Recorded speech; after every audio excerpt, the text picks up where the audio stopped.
Are you ready to take our knowledge of this place that we all live much further than before?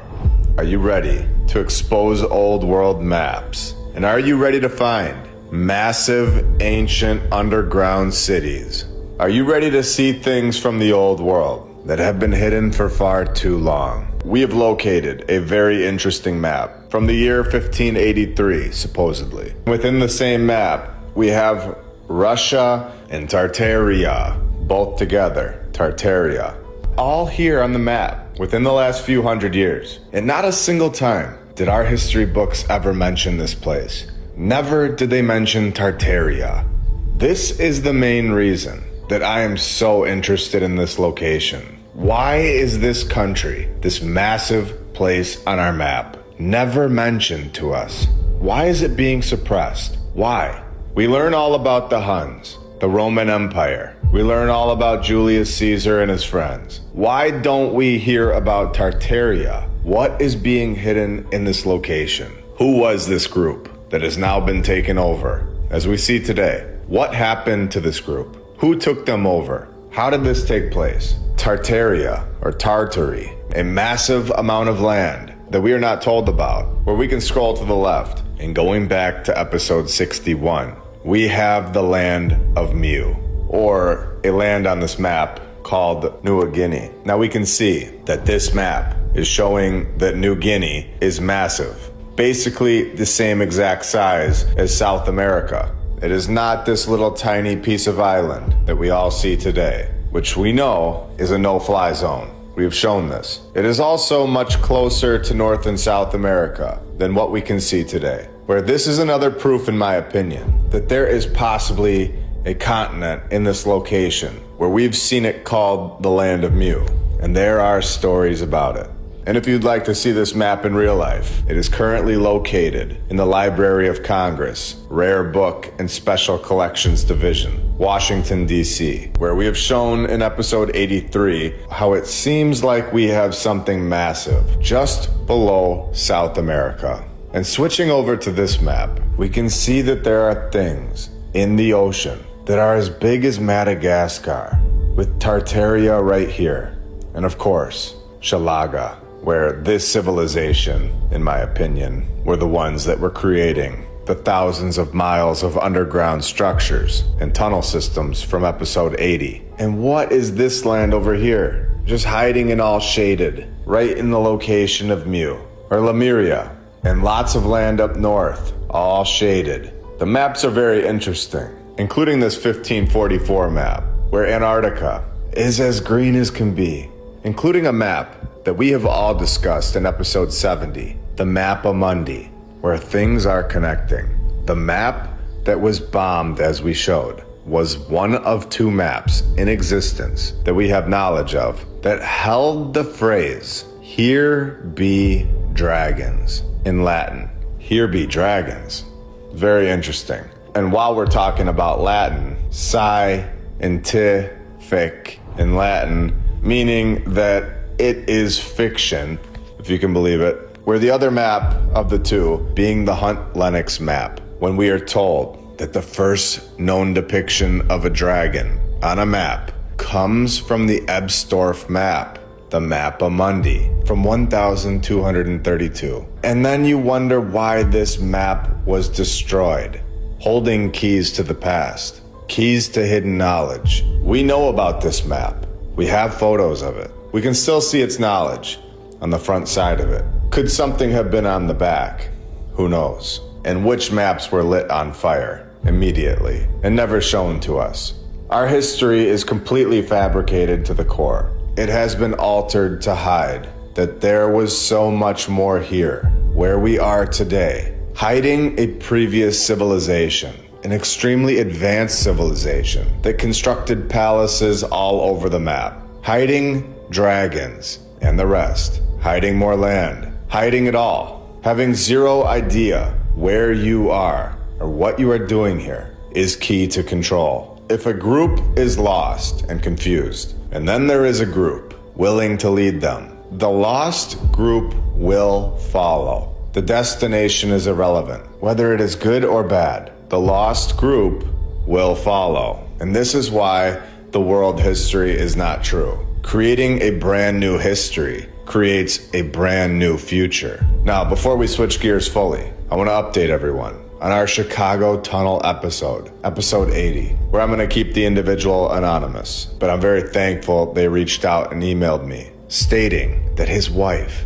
used to work in the Tribune building in Chicago, or as we know now, Shalaga. His wife worked there at the building and told us that there are currently 8 sub-basements, where the basement is divided in half. Half for housing the large equipment that runs the building, the other half for storage. 8 sub-basements, showing that these buildings are massive and not built by a horse and wagon community, and not built the way they tell us that they are, where they have never exposed this type of information to the public. Just looking at this building, we know that they are definitely hiding the truth from us. And now we know that it goes 8 floors under the ground. And to be honest, it may be more, where the individual also told me that these sub-basements are off limits to the public and have a guard standing by, where this building did not flood. And why do you think this is? Possibly because they knew the flood was coming and were warned by the city? Because they had previously concreted over the tunnel, and there is an elevator that goes down to the bottom level, where she says you could get lost down there and never found. And I'm sure some have. Incredible stuff. And this is the kind of stuff that is going to keep happening more and more. The more that this channel grows, the more this community grows, the more we all come together with brand new information from multiple angles, exposing the truth over and over, different perspectives and different experiences, all into one. It's great to see, and we're just getting started today, especially when we see this. Located in Turkey, known as Derin Kwayu, where it is an ancient, multi-level underground city.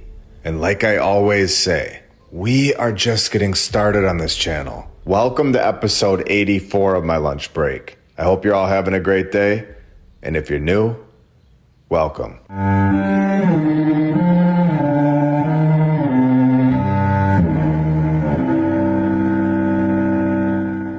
We all remember in episode 80 when Chicago told us that no other city in the world has tunnels. What an incredible slip up.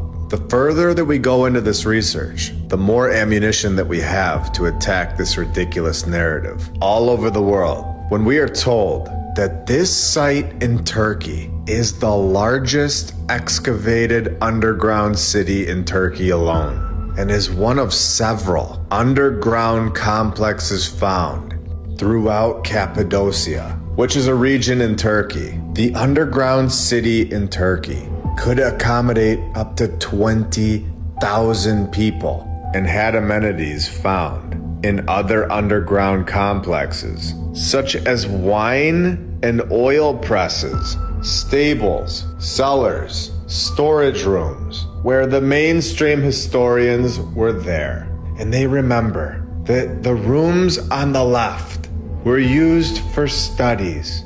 And this information about the rooms on the left have just been passed down from generation to generation. This is a bunch of nonsense. They don't know what activity was going on in these rooms.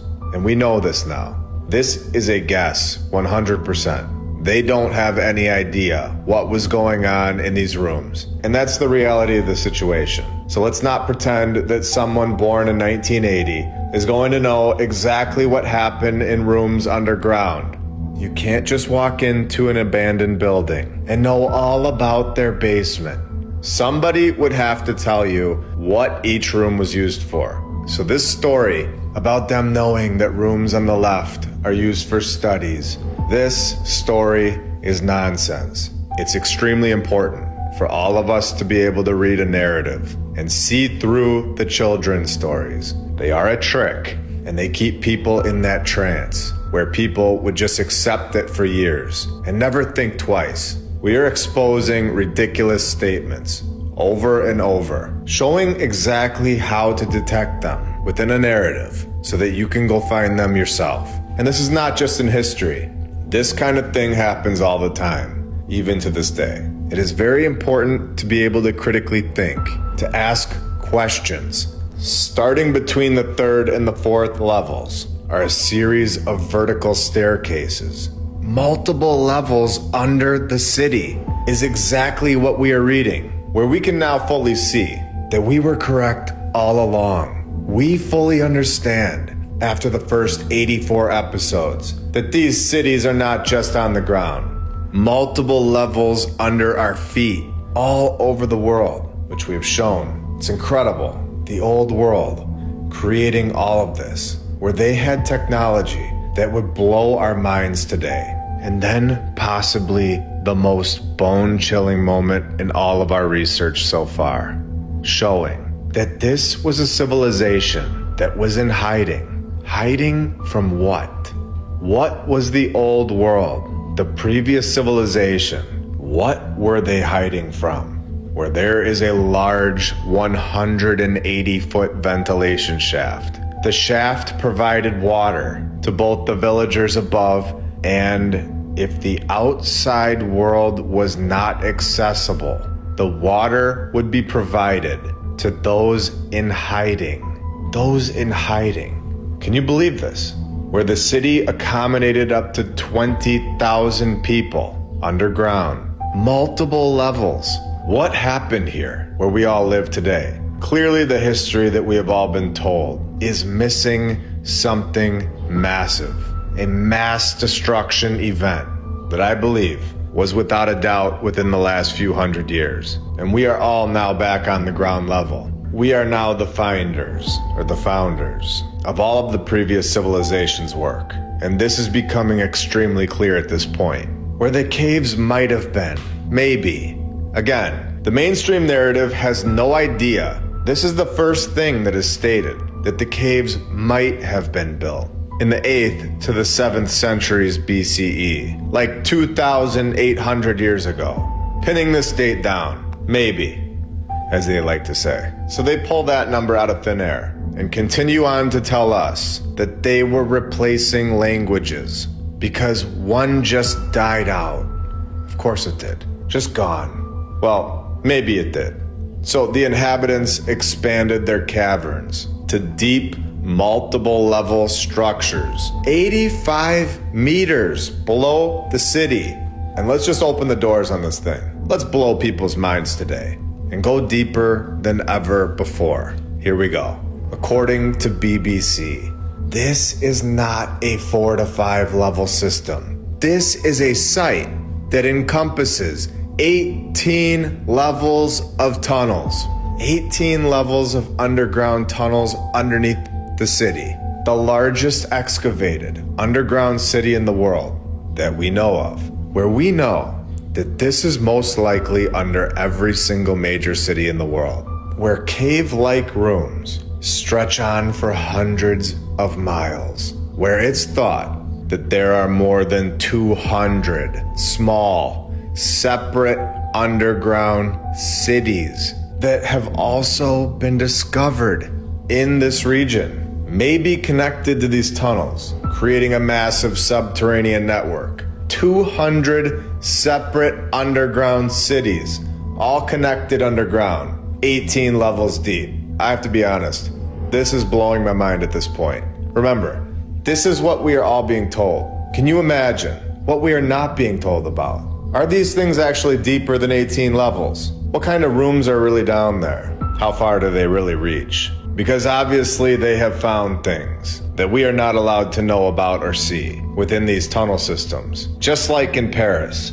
where the catacombs underground go for thousands of miles, and only part of the ossuary is open to the public. Where in France, there is a much more extensive subterranean network of tunnels under other parts of Paris, which is of course off limits to visitors. So what was going on before we all got here? Because it is so obvious at this point that what we are all being taught is complete nonsense. It is not the full story. There was clearly a mass event that made it 100% necessary for massive tunnel systems to be present underneath all of these cities. We have shown that in Chicago, the thousands of miles of tunnels there have also been closed off from the public. Closing these tunnels off from the public today shows me that there is something still in these tunnels, or a purpose for these tunnel systems that's still going on today. There is a motive to block these off from the public. Why are they all working together, blocking these tunnel systems off from the public all over the world today? Is it to hide the past? Or is it to hide what is still in there? Is it to hide what's still going on under our feet today? Or is it to hide the future? 200 separate underground cities, all connecting to create a massive subterranean network where we are being lied to about our past 100%. And we are all discovering it and taking it back live in real time, where we are told that nobody even knew about what was below their feet until 1963 came around. So 1962, nobody knew that 18 levels and 200 cities were all connected right under our feet. This is only 61 years ago. 62 years ago, this place was hiding below our feet, undiscovered. Yet they can tell us all about it today, saying they know all about the room on the left and know all about the negative 2800s, where we all know at this point that their narrative is not factual information. Rediscovering this site in 1963 by an anonymous local who kept losing his chickens while he was renovating his home. The chickens found a massive tunnel system. Tommy the chicken found a massive tunnel system 18 levels deep where the poultry would disappear into a small crevice created during the remodel, never to be seen again. Where I definitely need to get some tunnel hunting chickens. Upon closer investigation and some digging, the Turk unearthed a deep passageway. It was the first of more than 600 entrances found within private homes, leading to the subterrestrial city. In this research, I always wonder, will anything ever blow my mind more than what I've just seen? And time again, it just gets more and more incredible. 600 entrances, 18 levels of tunnel systems, 200 cities connecting through a network, all under our feet, all found by a random guy and his chickens.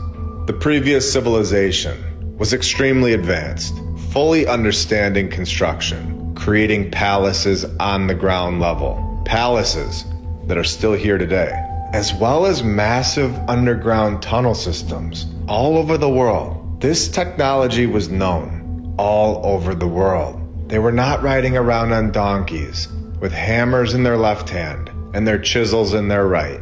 This thought process that humans are finally to the point of getting a telephone or internet, Wi-Fi, planes, trains, cars, all of this, thinking that this is all brand new. This narrative is no longer factual information.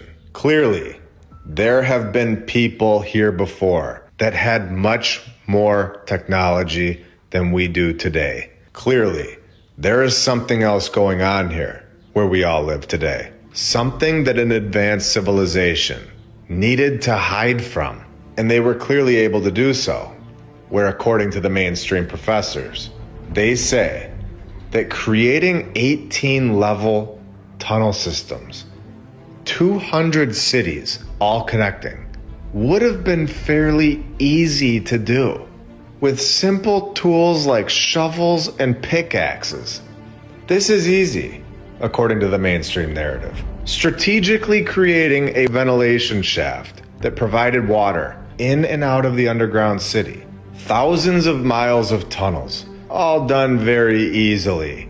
This could have been done with a shovel, according to the brilliant man of Florida State University. According to this guy, 2,800 years ago, they could have done this in their sleep.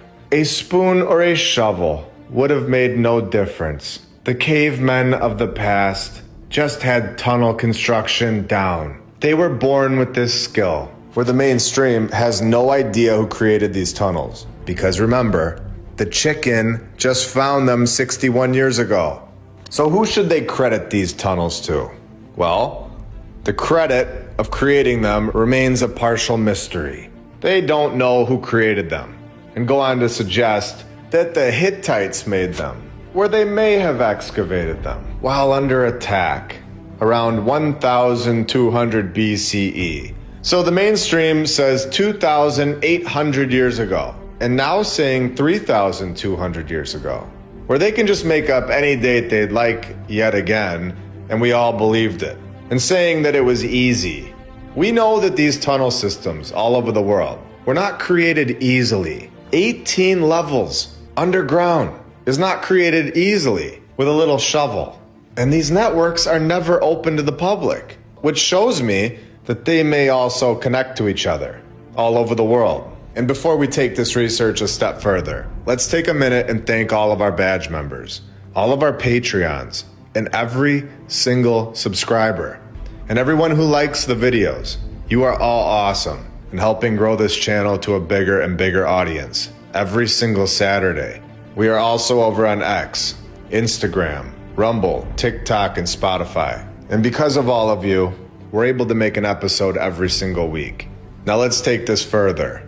We know that humans need sunlight to survive, where according to ChatGPT, survival without sunlight would likely be limited to a matter of weeks or months. So people, humans, are not going to be able to set up camp for months underground. We simply cannot survive underground for months or years, unless of course there was a power source, a light source, electricity. Which brings up a brand new question. Whoever was in these tunnels, 18 levels deep, do we all understand how dark it would be down there?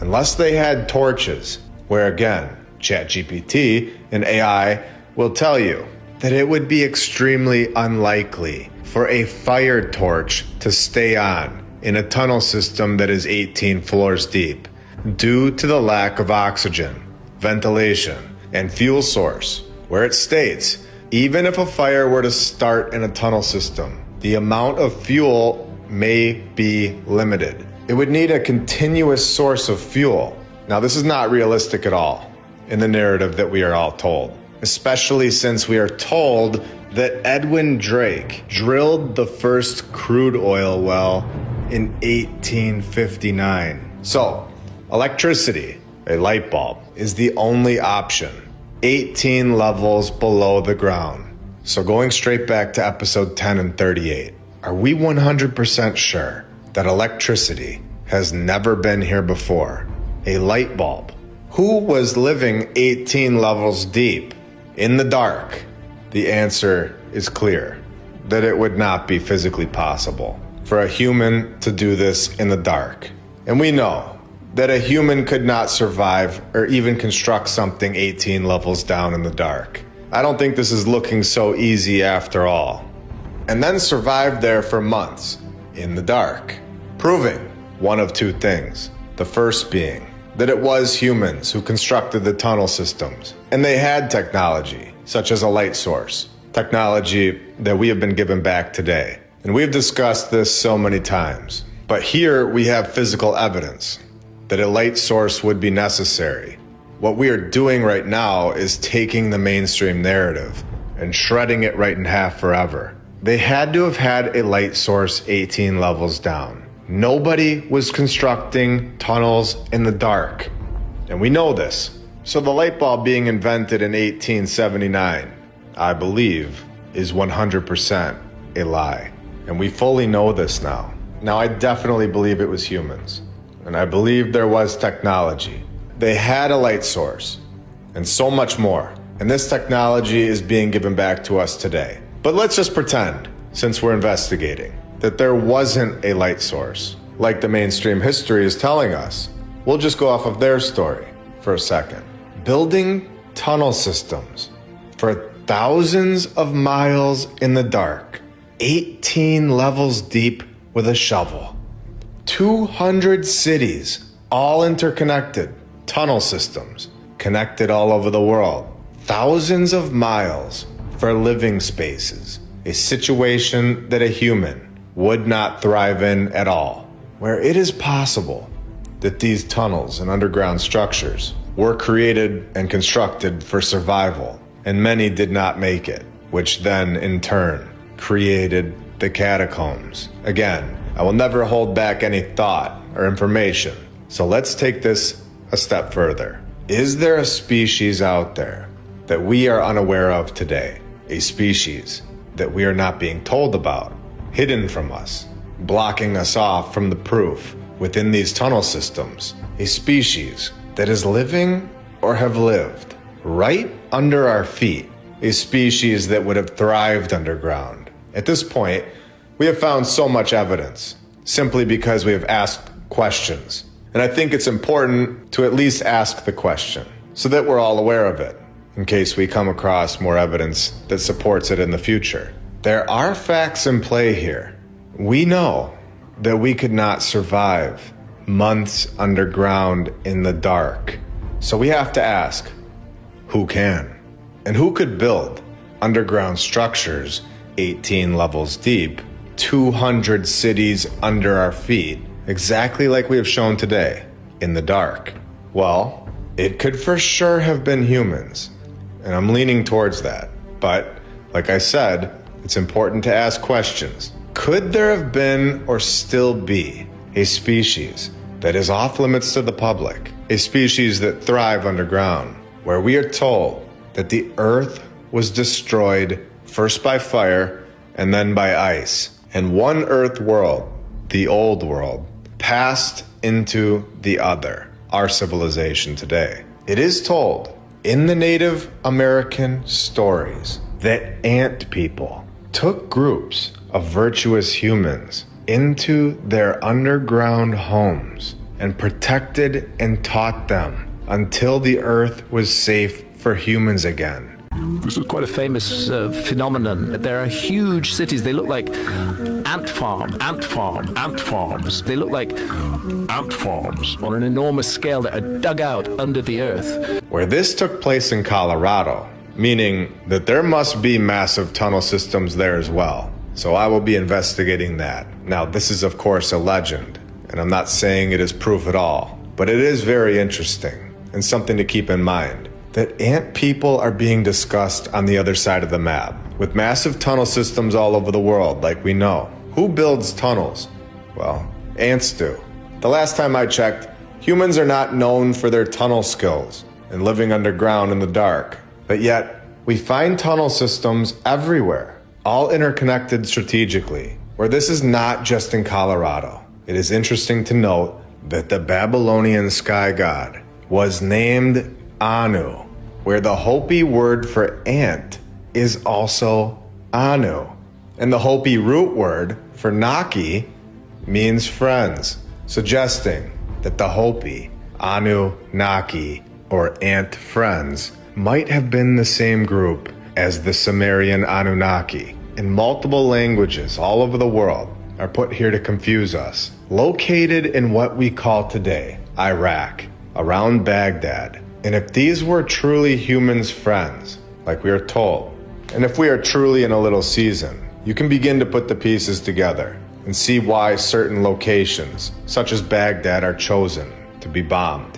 Where in April 2003, almost the entire collection of ancient cylinder seals were stolen from the Iraq Museum in Baghdad, and it remains missing.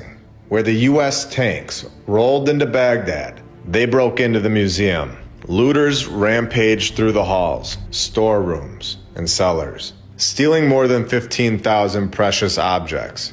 Destruction of our true past. Showing that this world is so much different than what we've been told. Proving that there are things being hidden from us. Things that would blow people's minds. Species that could possibly still be here. Species that are not coming from outer space, but more likely inner space. Species that we were told have actually helped us, where the groups in charge have bombed their sites, destroying 15,000 proofs of our past. And we all know that it's more.